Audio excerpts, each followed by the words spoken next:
Para a pregação de hoje, queria que nós fôssemos lá para o texto de João, capítulo 21. João, capítulo 21.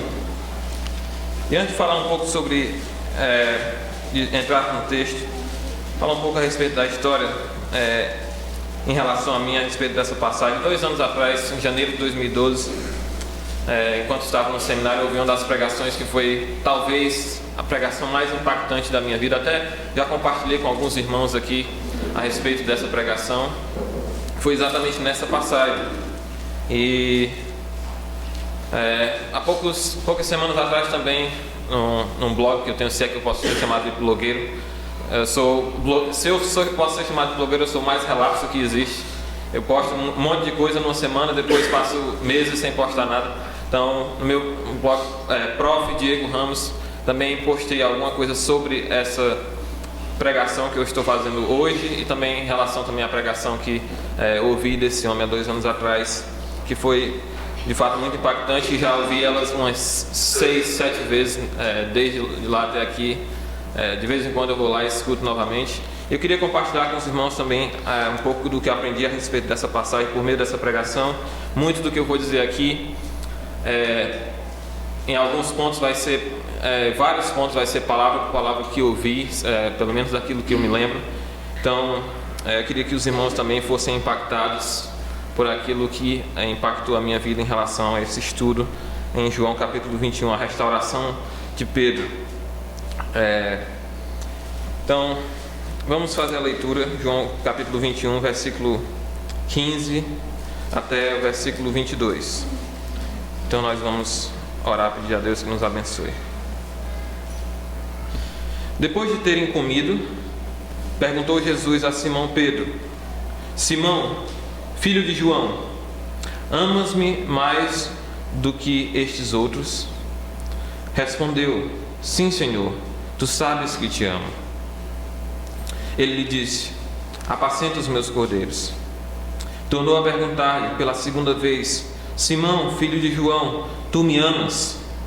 Ele lhe respondeu: Sim, Senhor, tu sabes que te amo. Disse-lhe Jesus: pastorei as minhas ovelhas. Pela terceira vez, Jesus lhe perguntou: Simão, filho de João, tu me amas? Pedro entristeceu-se por ele lhe ter dito pela terceira vez: tu me amas? E respondeu-lhe: Senhor, tu sabes todas as coisas, tu sabes que eu te amo. Jesus lhe disse: apacenta as minhas ovelhas. Em verdade te digo que quando eras mais moço, tu te cingias a ti mesmo e andavas por onde querias.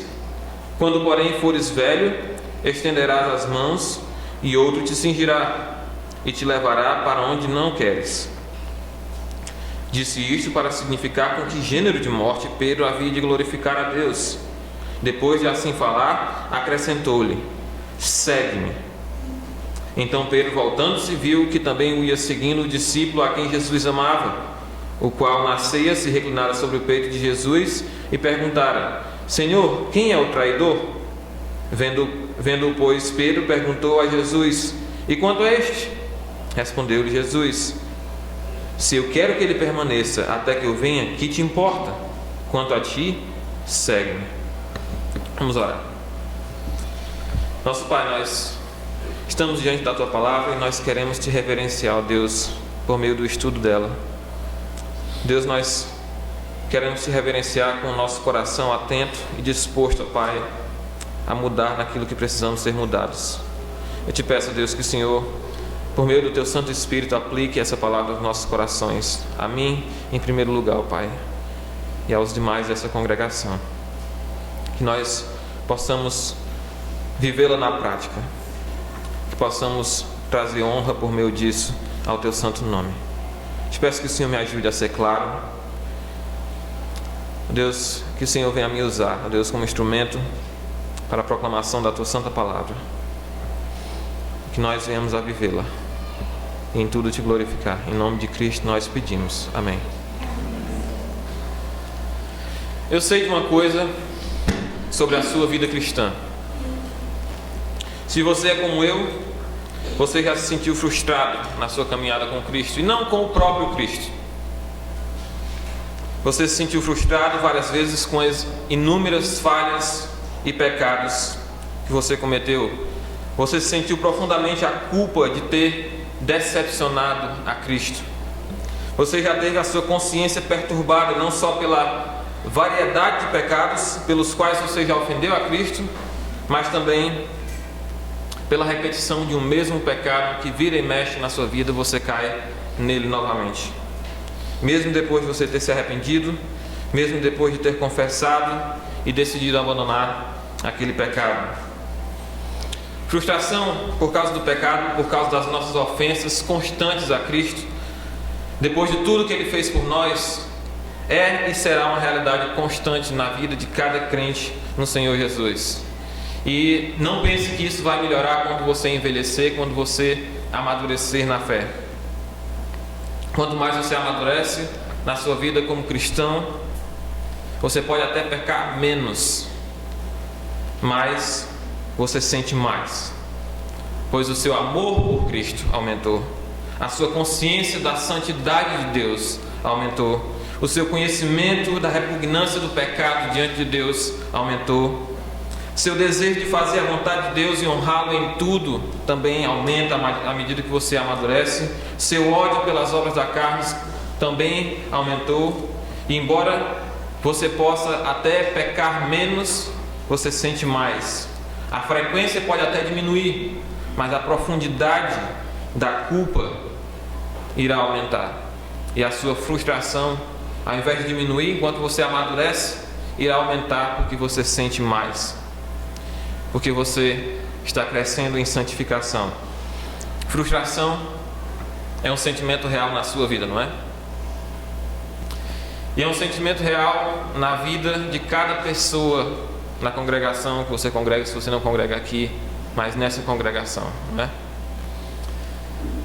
Mas alguns podem até protestar. Certamente isso é uma realidade para nós que somos crentes comuns, que sentamos aqui no banco. Mas aqueles que são pastores, tipo o pastor Genuão, o pastor Francisco, não lutam com essas coisas. Aqueles que trabalham no ministério da igreja de uma forma servindo, como a irmã Alessandra talvez não sinta isso tanto. Aqueles que são professores do seminário, como eu, não, esses não lutam com essas coisas. Aqueles que são diáconos, que são presbíteros, missionários, pastor Isaías talvez não tenha desse tipo de luta na sua vida. Pastor Geraldo Newman também, acredito que não, né, pastor? Seminaristas, o Inácio talvez não sinta muito essas coisas.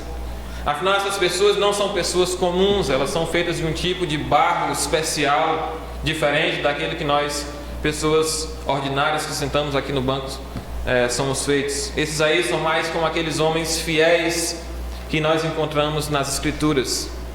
Tipo Noé, o homem que pela fé construiu uma arca, obedeceu a Deus e com sua família sobreviveu ao dilúvio.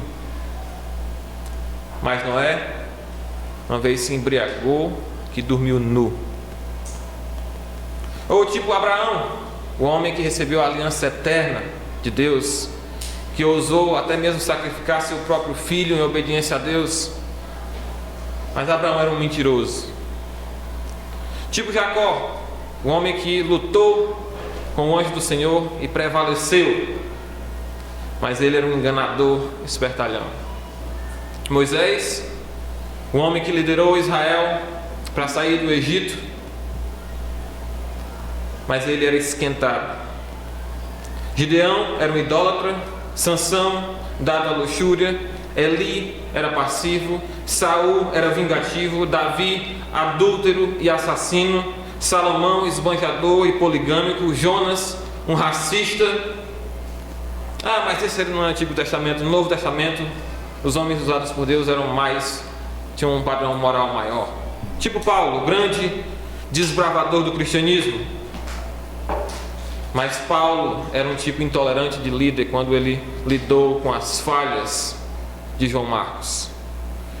Um homem de temperamento precipitado, quando esteve diante do sumo sacerdote a ponto de apelidá-lo de parede branqueada. Um homem que algumas vezes até se acovardou de pregar o Evangelho quando esteve diante da oposição judaica. Esses são os homens que você acha que são feitos de algum material especial para que Deus possa usá-los? Me perdoe a expressão mais... uma expressão mais grave, isso é conversa para boi dormir. Deus sempre e apenas usou pessoas comuns, marcadas por falhas, marcadas por frustrações, como as nossas. Nenhuma das pessoas que Deus usou e que estão registradas nas Escrituras esteve acima do ministério para o qual eles foram chamados, ministério para o qual Deus os usou. E talvez a pessoa a respeito de quem isso seja mais verdadeiro e a quem Jesus aparece nessa cena aqui da nossa passagem seja Simão. As falhas dele são notórias e certamente até passíveis de desqualificação para o ministério público da palavra. Nós temos lá em Mateus capítulo 14 aquele fiasco. Mateus capítulo 14 versículo 22. Logo a seguir, compeliu Jesus os discípulos a embarcar e passar diante dele para o outro lado, enquanto ele despedia as multidões. Isso depois da multiplicação dos pães. E despedidas as multidões, subiu ao monte a fim de orar sozinho. Em caindo a tarde, lá estava ele só. Entretanto, o barco já estava longe, a muitos estádios da terra, açoitado pelas ondas, porque o vento era contrário. Na quarta vigília da noite, cerca de 3 a 6 da madrugada, foi Jesus ter com eles, andando por sobre o mar. E os discípulos, ao verem-no andando sobre as águas, ficaram aterrados e exclamaram: é um fantasma! E tomados de medo, gritaram. Mas Jesus imediatamente lhes disse: tende bom ânimo, sou eu, não temais. Respondendo-lhe Pedro, disse: se és tu, Senhor, manda-me ir ter contigo por sobre as águas. E ele disse: vem. E Pedro, descendo do barco, andou por sobre as águas e foi ter com Jesus. Reparando, porém, na força do vento, teve medo e, começando a submergir, gritou: salve-me, Senhor. E prontamente Jesus, estendendo a mão, tomou-lhe e disse: homem de pequena fé, por que duvidaste? Um ótimo começo, um final falho. Não é exatamente o tipo de pessoa ou o tipo de coisa que você espera ver num homem que está sendo preparado para a liderança no ministério do Evangelho, não é? Temos aquele outro incidente em Mateus 16, versículos 13 a 23, em que Jesus pergunta aos discípulos em Cesareia de Filipe quem o povo diz ser o Filho do Homem. E eles disseram, alguns dizem que Elias, alguns Jeremias ou algum dos profetas. E Jesus pergunta: mas vós quem dizeis que eu sou? E Pedro, no ato de fé e sendo guiado por Deus, diz: tu és o Cristo, o Filho do Deus vivo. No versículo 16. Então Jesus responde, ele afirma e diz: bem-aventurado és, Simão Bar-Jonas, porque não foi carne e sangue que te revelaram, mas meu Pai que está nos céus. Então ele continua: também eu te digo que tu és Pedro, e sobre esta pedra edificarei a minha igreja, e as portas do inferno não prevalecerão contra ela. Dar-te-ei as chaves do reino dos céus. O que ligares na terra terá sido ligado no céu, e o que desligares na terra terá sido desligado no céu. Então advertiu os discípulos que a ninguém dissessem ser o Cristo. Mas logo depois disso, um ótimo começo, uma grande declaração de fé. Desde esse tempo começou a Jesus a mostrar aos seus discípulos que lhe era necessário seguir para Jerusalém e sofrer muitas coisas dos anciãos, dos principais sacerdotes, dos escribas, ser morto e ressuscitado ao terceiro dia. E o Pedro, agora, chamando-o à parte, começou a reprová-lo, dizendo: tem compaixão de ti, Senhor, isso de modo algum te acontecerá. Mas Jesus, voltando-se, disse a Pedro: arreda, Satanás, Tu és para mim pedra de tropeço, porque não cogitas das coisas de Deus, e sim das dos homens. Um ótimo começo, um final não tão grandioso. Não é exatamente o tipo de coisa que você espera ver no homem que está sendo preparado para o ministério. Um homem de fé inconstante, um homem que desafia o plano eterno de Deus na redenção por meio da morte e ressurreição de Cristo. E aí nós temos lá no cenáculo novamente Pedro, Mateus 26, versículo 31.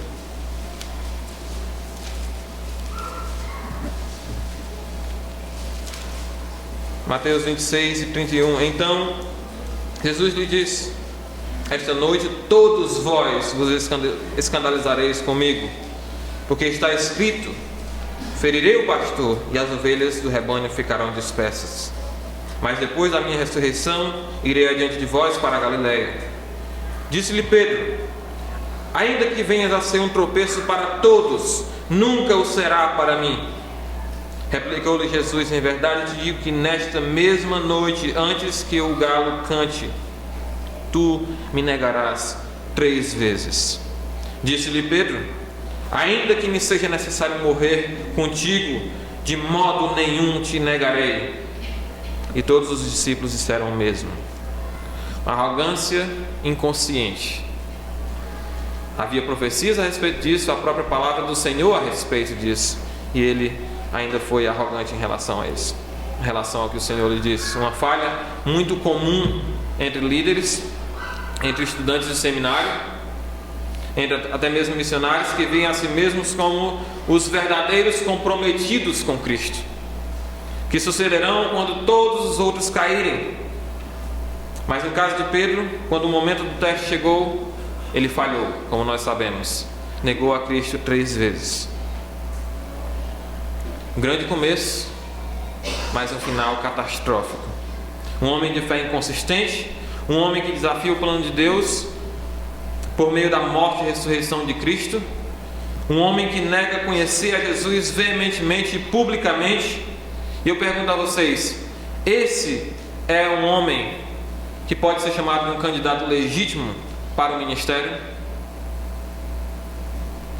É claro que nós nunca iríamos dizer que o Evangelho de Cristo não é o suficiente para salvar, não é poderoso o suficiente para salvar a Pedro, mas será que esse tipo de homem pode ser útil no ministério público do Evangelho? Será que as suas falhas o desqualificam permanentemente? Será que Pedro ainda pode? Ou será que qualquer um de nós que falhamos como Pedro, tão drasticamente, tão brutalmente como Pedro falhou, sermos pessoas usadas por Deus na sua obra? Então vamos deixar que Cristo responda isso na nossa passagem em João capítulo 21, versículos 15 a 22.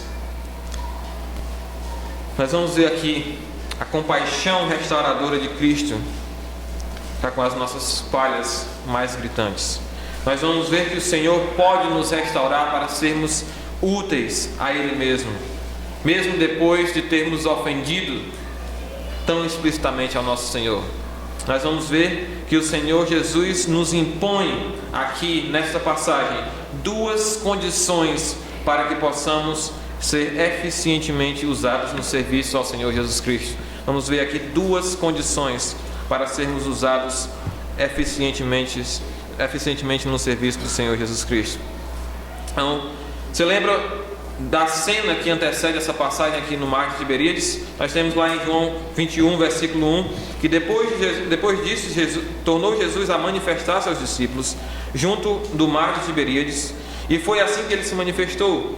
Estavam juntos Simão Pedro, Tomé, chamado Dídimo, Natanael, que era de Caná da Galiléia, os filhos de Zebedeu e mais 2 dos seus discípulos. Disse-lhe Simão Pedro: vou pescar. Disseram-lhe os outros: também nós vamos contigo. Saíram e entraram no barco, e naquela noite nada apanharam. Mas ao clarear da madrugada estava Jesus na praia. Todavia os discípulos não reconheceram que era ele.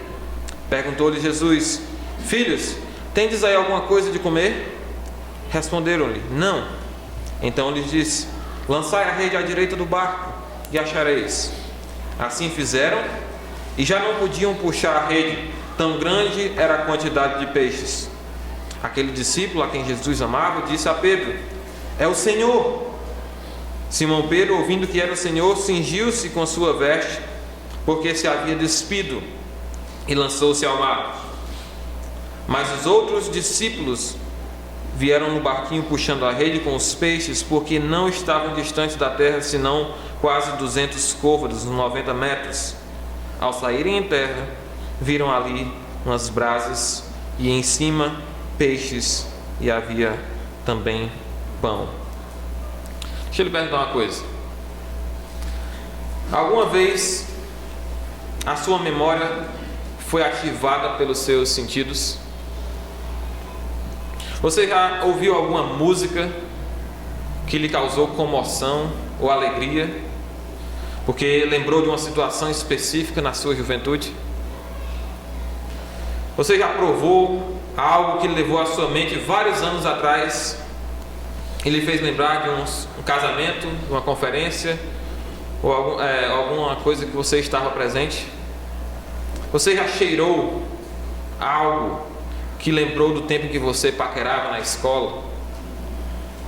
No tempo, os seus sentidos já levaram você a certos lugares, a certas situações, lembraram de certas pessoas que você já viu no passado? Brasa é uma das coisas em relação ao olfato que traz coisas à memória. Quando nossos vizinhos lá no tempo que nós estudávamos nos Estados Unidos estavam assando carne lá embaixo, eu e a minha esposa estávamos no apartamento, sentia aquele cheiro de brasa, de carne assando, e a gente lembrava quando a gente estava lá na praia do Preá. Às vezes às 6 horas da tarde colocava uns tijolinhos lá o carvão e começava a assar peixe para comer com tapioca, comer com grolado. Então aquele cheiro dos nossos vizinhos assando carne trouxe isso à nossa memória. Hoje, essa semana mesmo, estava no supermercado, comprei um suco Maguari de pera, edição limitada. Na hora que eu cheguei em casa e provei, o gosto daquilo me levou para Kansas City. A primeira vez que eu fui nos Estados Unidos, na casa do missionário Jonathan Nichols, em que eu provei suco de uva branca. E aí, aquele gosto me levou imediatamente a um lugar que eu estive no passado. Em relação ao olfato, brasa é um desses tipos de coisa. E você se lembra a última vez em que Pedro esteve perto de um braseiro? Você lembra qual foi a última vez em que Pedro esteve perto de uma brasa? Se você não lembra, foi na pior noite da vida dele. Na noite do seu repúdio agressivo, a acusação de que ele conhecia Jesus. Nós formos lá em João capítulo 18, versículo 18, nós vamos ver isso aí. João 18 e 18.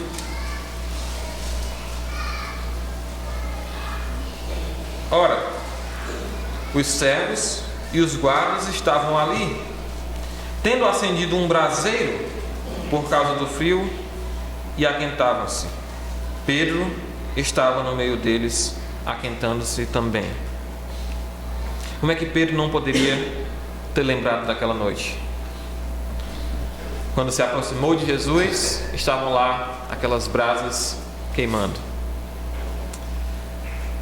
Certamente aquilo era uma ferida aberta no apóstolo, uma ferida inflamada pelo avivamento das suas memórias reprimidas que essas brasas trouxeram. É claro que todos os outros discípulos haviam também abandonado Jesus, haviam corrido, mas a falha de Pedro foi mais notória, porque a sua negação foi mais contundente. Então a pergunta que está diante de nós é: será que há esperança de restauração ao serviço de Deus para alguém que falhou da forma como Pedro falhou? Será que eu posso ter a esperança de ser útil novamente ao meu Senhor depois de tê-lo decepcionado tanto e por tantas vezes? E a resposta que o Senhor nos dá nessa passagem é que sim, há esperança, que o Senhor pode nos estender a sua compaixão. E aqui nós temos a primeira condição para desfrutarmos dessa compaixão restauradora, para que possamos ser eficientemente usados no serviço do Senhor. e ela está no versículo 15 do nosso texto. Depois de terem comido, perguntou Jesus a Simão Pedro: Simão, filho de João, amas-me mais do que estes outros? Ele respondeu: Sim, Senhor, tu sabes que te amo. Ele lhe disse: apacenta os meus cordeiros. Mais do que estes outros não quer dizer mais do que os peixes, como alguns já interpretaram essa passagem, dizendo: Pedro, tu me amas mais do que a tua profissão, a ponto de abandoná-la para me seguir novamente.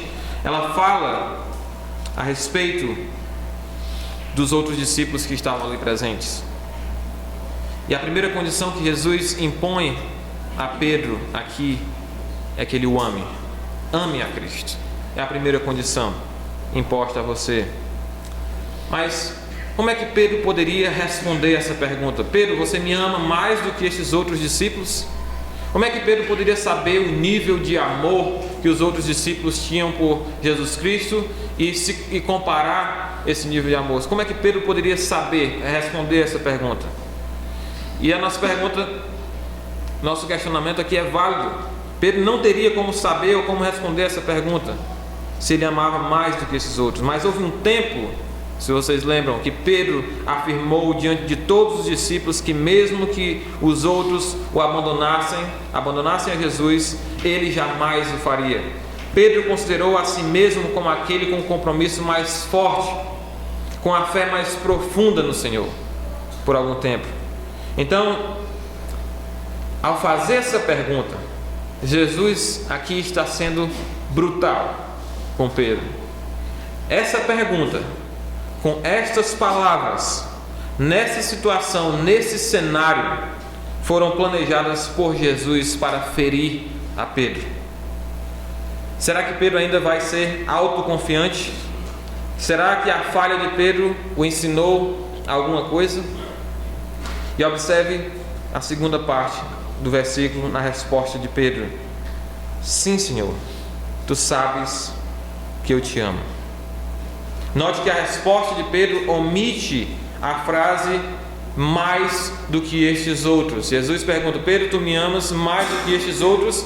E na sua resposta, Pedro diz: sim, Senhor, tu sabes que eu te amo. Parou aí. Pedro foi ensinado. E ele foi ensinado de uma forma que nenhuma série de pregações, que nenhum curso de seminário pode ensinar a alguém. Ele foi ensinado por meio das suas falhas. Ele foi humilhado. A sua arrogância e a sua autoconfiança foram despedaçadas.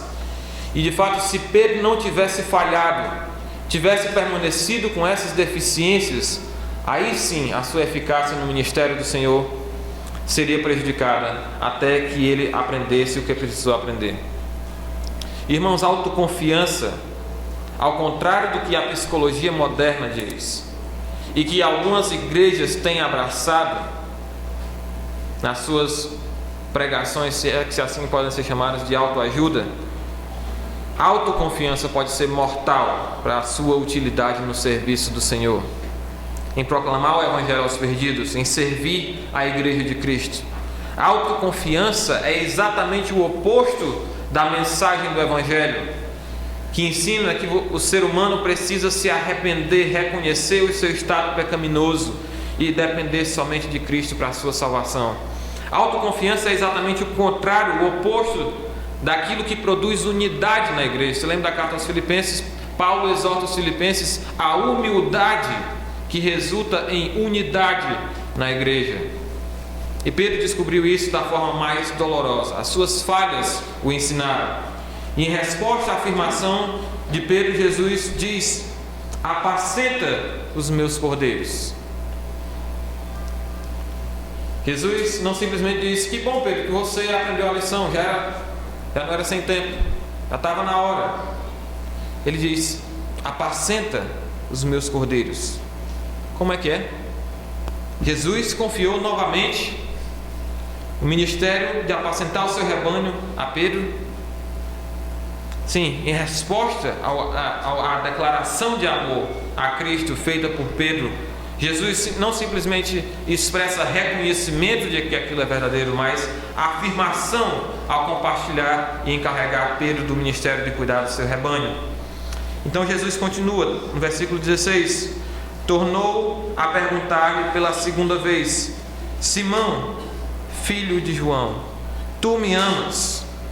Ele respondeu: sim, Senhor, tu sabes que eu te amo. Disse-lhe Jesus: pastoreia as minhas ovelhas.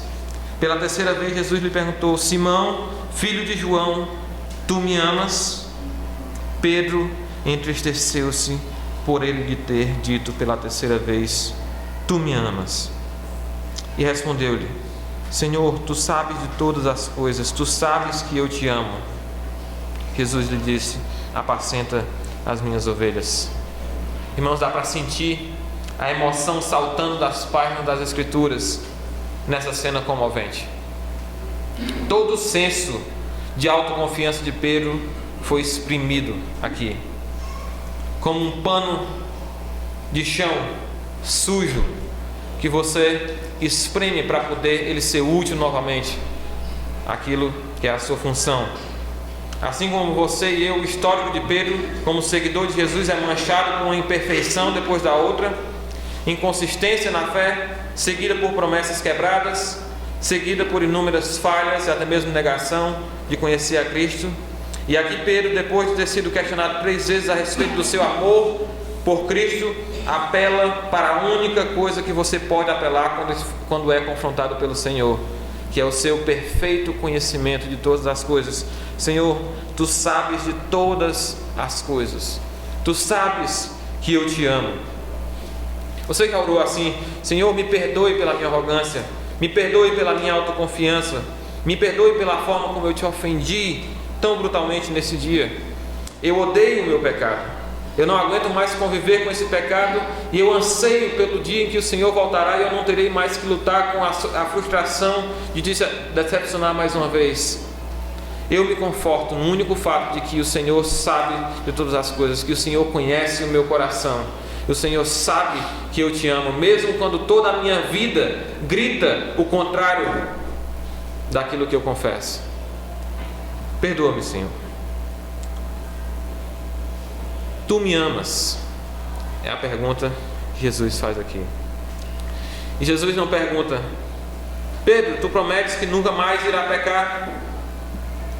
Você promete nunca mais sucumbir à idolatria da autoconfiança? Você promete nunca mais inflar a si mesmo em comparação com as outras pessoas? Como ministro do meu rebanho, Pedro, você promete que irá viver sem pecado? Ao invés disso, Jesus pergunta: tu me amas? E quantas vezes? 3 vezes. Será que é mera coincidência? Será que existe qualquer coisa que com Jesus Cristo que acontece por coincidência? Eu creio que isso está em perfeita harmonia com as 3 expressões de falha de Pedro. 3 negações escandalosas enquanto Pedro estava perto de um braseiro, sendo correspondidas por 3 afirmações contundentes de amor a Jesus, também perto de um braseiro. O homem forte agora estava reduzido à fraqueza e havia sido preparado para, depois de restaurado das suas falhas, ser comissionado a apacentar o rebanho de Jesus. Você percebe, irmão?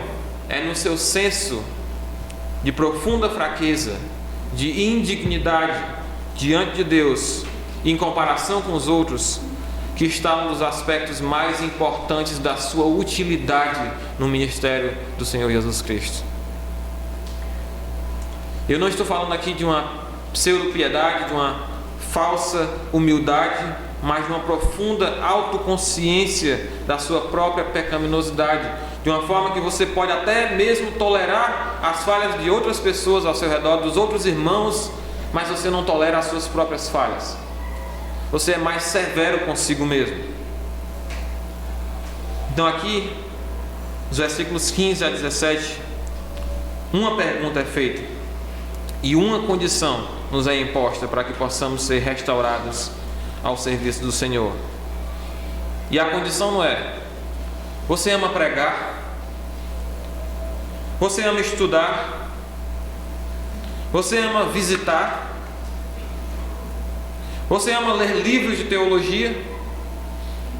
Você ama vir à igreja?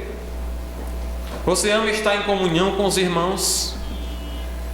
Você ama liderar? Você ama cantar? Nem mesmo você ama o meu rebanho? Mas tu me amas. Nada pode substituir o seu amor por Cristo. Nenhum sacrifício, nenhuma medida de moralidade, nenhum zelo pela boa doutrina. Você lembra da igreja de Éfeso, lá em Apocalipse? Uma igreja que não suportava homens maus, uma igreja que testava aqueles que chamavam de apóstolos, uma igreja que zelava pela boa doutrina, mas tenho contra ti que tu abandonaste o teu primeiro amor. Nem o zelo pela boa doutrina, nem os seus estudos, nem a sua ordenação pastoral, se você tiver uma, nem a sua precisão em interpretar as Escrituras, nem o seu conhecimento bíblico, nem o seu amor pelo povo de Deus, nem o seu amor pelos perdidos, nada disso pode superar a importância da sua resposta a essa pergunta que Jesus lhe faz. Tu me amas. Zelo no serviço de Deus e eficácia no serviço de Deus são consequências de uma profunda e constante e presente afeição por Jesus Cristo. Você não pode servir a Deus, você não pode gozar da compaixão restauradora de Deus, você não pode ser restaurado por Deus a menos que você ame a Cristo. Essa é a primeira condição: ame a Cristo. E você pode pensar: que alívio! Eu posso alegremente e sinceramente dizer que eu amo a Jesus. Que bom saber que o amor é tudo o que importa. Não é bem assim. Uma coisa é dizer que sem amor por Cristo nada mais importa. Outra coisa é dizer que o amor por Cristo é a única coisa que importa. Amor por Cristo é apenas o pré-requisito e apenas marca o ponto inicial da sua restauração. Jesus nos dá uma segunda condição nos versículos seguintes. Vamos lá no versículo 18. Em verdade te digo, que quando eras mais moço, tu te cingias a ti mesmo e andavas por onde querias. Então, Jesus começa esse versículo com um provérbio muito conhecido na época, que expressava a ideia de liberdade, de autonomia. Quando Pedro pensava em ir para algum lugar, ele simplesmente tinha que escolher a roupa que queria vestir, a túnica que ele queria vestir, se cingia e iria para o lugar onde ele havia determinado ir, sem qualquer preocupação, sem nada, simplesmente livre e autônomo para decidir onde queria ir. E o versículo 18 continua: quando porém fores velho, estenderás as mãos, e outro te cingirá e te levará para onde não queres. Depois disto, eu disse isto para significar com que gênero de morte Pedro havia de glorificar a Deus. Para a gente entender melhor exatamente o que Jesus diz nesses versículos, nós precisamos voltar a João capítulo 13 e ver lembrar do que Jesus disse a Pedro na noite antes da sua crucificação. João 13, versículo 36.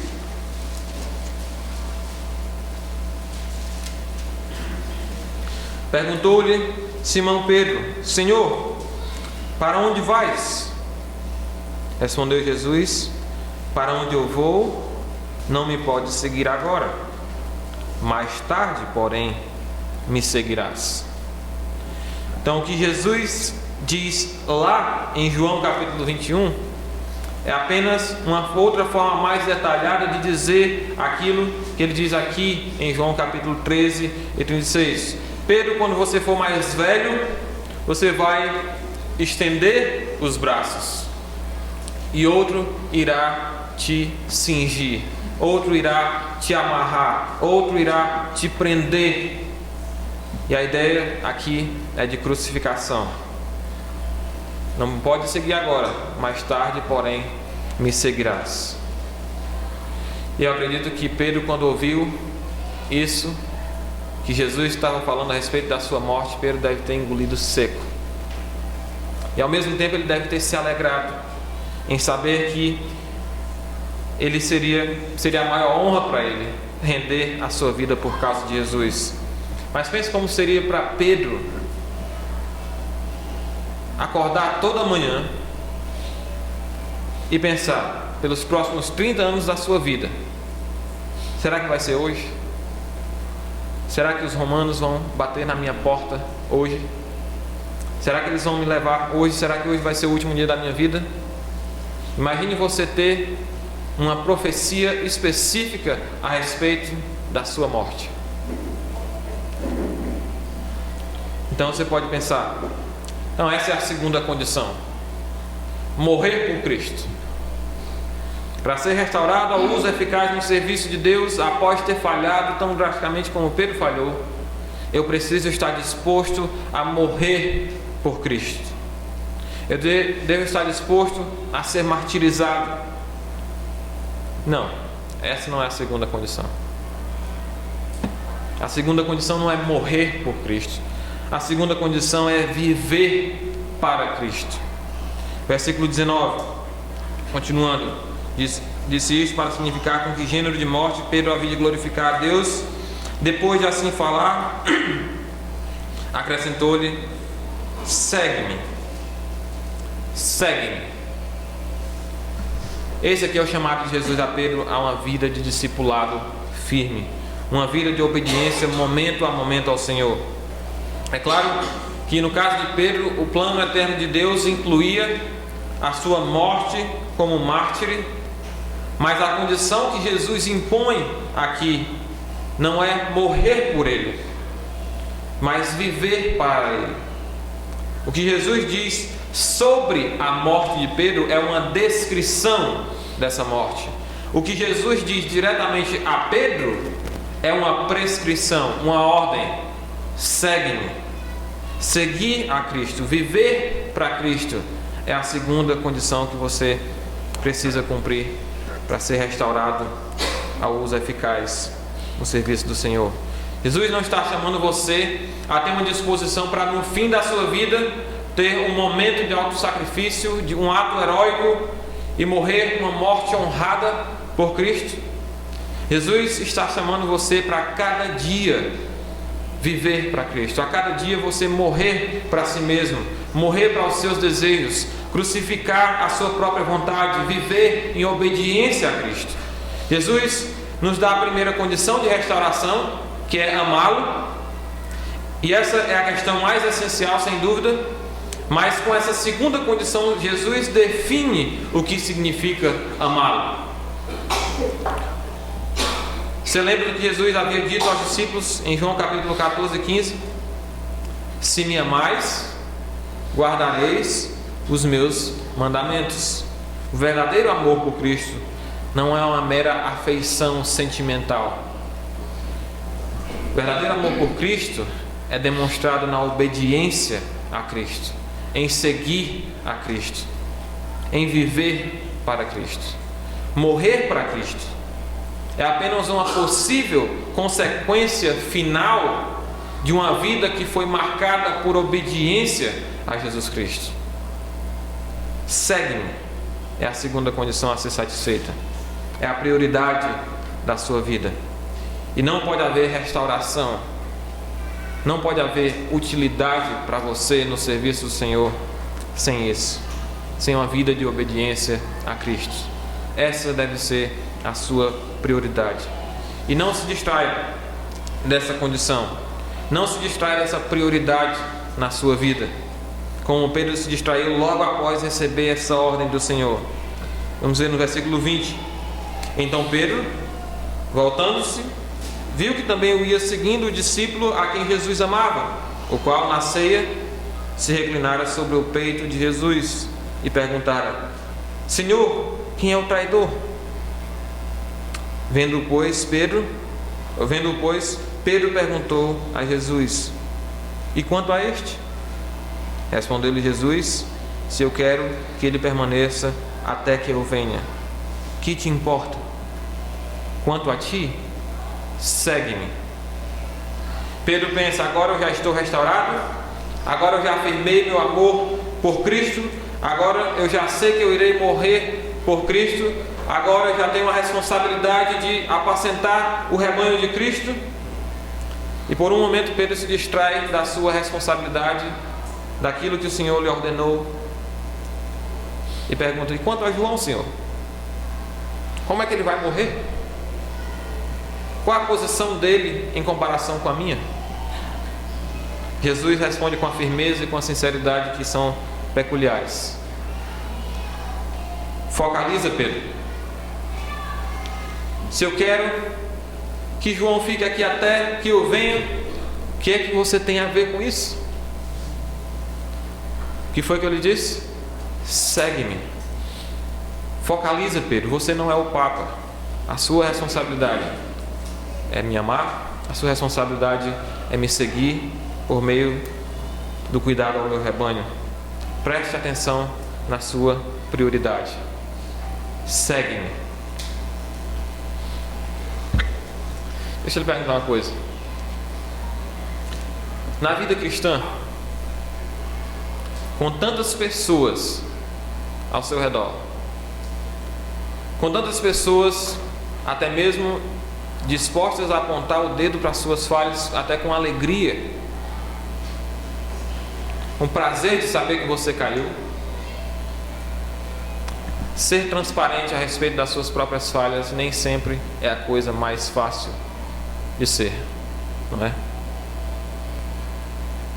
Será que você se encontra aqui hoje em necessidade de ser restaurado? Você caiu novamente naquele mesmo velho pecado? Você mais uma vez ofendeu ao Senhor, mesmo depois de ter confessado o seu ódio pelo pecado, mesmo depois de ter se comprometido a não cair? Você fez compromisso com o Senhor e diante das pessoas: eu nunca mais vou ser arrogante, eu nunca mais irei perder a paciência e estourar, eu nunca mais irei provar álcool, eu nunca mais irei fumar, eu nunca mais irei olhar para a pornografia, eu nunca vou deixar eu vou deixar essa minha busca desenfreada por sucesso profissional, eu nunca mais irei rebaixar minha esposa, eu nunca mais irei ridicularizar o meu marido, eu nunca mais irei ser desonesto nos meus negócios, eu nunca mais irei competir com os meus irmãos. E depois de todo o seu esforço em se livrar desses pecados, seja lá qual for que você tem lutado com ele, você mais uma vez falhou, mais uma vez você caiu. Então você começa a pensar a respeito da sua vida como cristão. A minha vida é apenas uma sequência interminável de falhas, seguida por expressões de arrependimento que terminam em falhas de novo. Como é que Jesus pode me levar a sério? Como é que Ele pode ainda me usar eficazmente na sua obra? Você já se sentiu assim alguma vez? Certamente isso aqui parece comigo. E às vezes eu penso que se não fosse pela graça de Deus, eu mesmo me enviaria para o inferno. Graças a Deus que a minha própria salvação não depende de mim mesmo. Como o pastor John MacArthur uma vez disse: se eu pudesse, se fosse possível perder a minha própria salvação, eu a perderia. Mas graças a Deus que ela não depende de nós, graças a Deus que as nossas falhas não nos lançam para longe do alcance da graça restauradora de Deus, para longe do alcance da sua compaixão. E que ilustração poderosa nós temos na vida do apóstolo Pedro, um homem de falhas tão gritantes, mas que foi restaurado pelo Senhor para uso eficaz no seu ministério. O mesmo Pedro da fé inconstante, o mesmo Pedro que desafiou o plano redentor de Deus por meio da morte e ressurreição de Cristo, o mesmo Pedro autoconfiante que negou a Cristo 3 vezes publicamente e contundentemente, foi aquele que pregou o primeiro sermão da igreja em Atos 2, com o resultado de que 3.000 pessoas se juntaram à igreja, se converteram a Cristo naquele dia. O mesmo Pedro das falhas gritantes é usado poderosamente para realizar sinais e milagres na cura do coxo, lá em Atos 3, na ressurreição de Dorcas, lá em Atos capítulo 9. O mesmo Pedro é usado para introduzir o Evangelho em uma comunidade não judaica, na casa de Cornélio, em Atos capítulo 10. O mesmo Pedro é usado para escrever 2 cartas inspiradas, 1 Pedro e 2 Pedro, e têm sido usadas poderosamente por Deus na vida de muitas pessoas.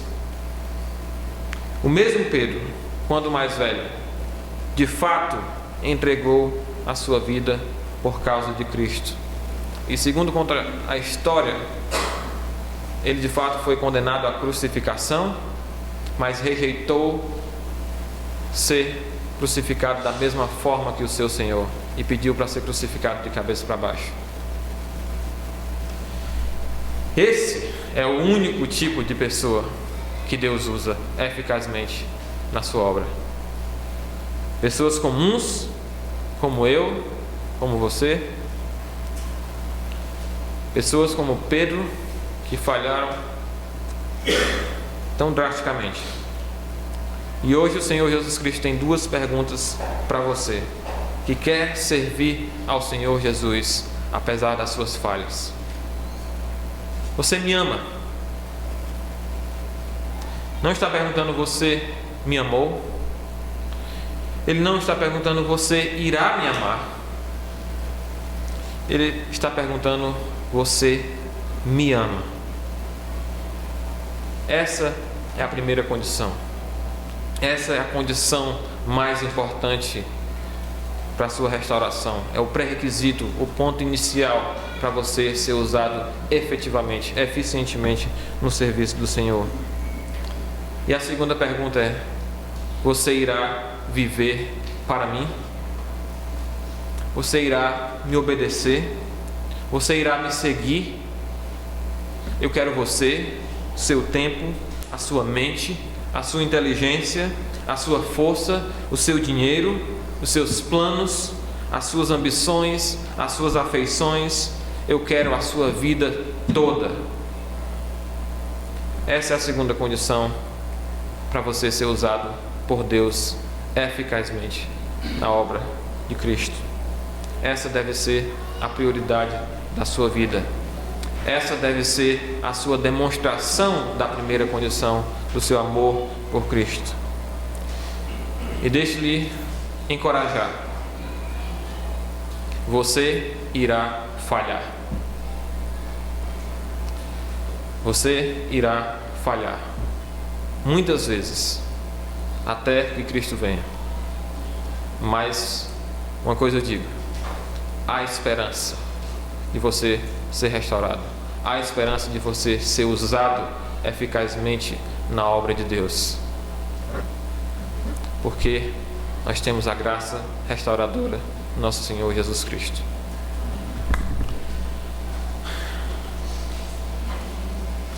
Nosso Pai, obrigado porque as Suas misericórdias se renovam a cada manhã sobre nós, meu Deus. Porque sem elas nós seríamos destruídos. Nos ajuda, ó Pai, a Te amar. Nos ajuda a Te servir. Nos ajuda a viver para Ti, mesmo que a vida para Ti venha a resultar em morte por causa do Senhor. Ó Deus, Te peço que o Senhor use a Tua palavra e aplique a cada coração. Aplique a minha vida, Senhor. Te peço, no nome precioso do Teu Filho, a quem amo e a quem quero servir. Em nome de quem eu oro. Amém.